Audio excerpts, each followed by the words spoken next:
Islamic banking, a term still to gain currency in India but has already made its mark around the world. Sharia prescribes how a Muslim must run his business. It forbids interest both when lending and borrowing. Investment must be based on the principle of shared risk, making lender a partner in business and not a creditor. Businesses considered immoral such as trade in tobacco, liquor, explosives and lending money for interest are excluded. The abolition of interest or rabia is the most well-known principle of Islamic finance.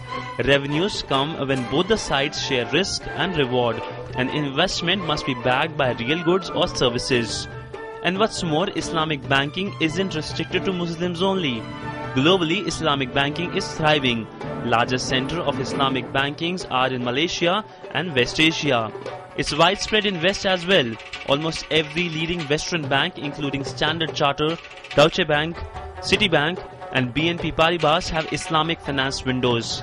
Islamic banking assets worldwide are worth $1.55 trillion and will cross $2 trillion mark by 2015. Islamic banking is operational in more than 75 countries around the world. During the past decade, the assets of Islamic banks have grown at an average rate of 15%. In India, only baby steps have been taken regarding Islamic banking. Chairman Financial Service Limited is the first Sharia-compliant NBFC in India.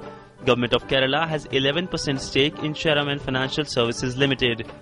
TASIS, an index on the Bombay Stock Exchange, represents only Sharia-compliant stocks. Key financial laws such as the Banking Regulation Act must be altered to allow full-fledged Islamic banking in India. Indeed, if Islamic banking is unlocked, it has a potential to provide abundant funding to businesses across India. Business Desk, DD News.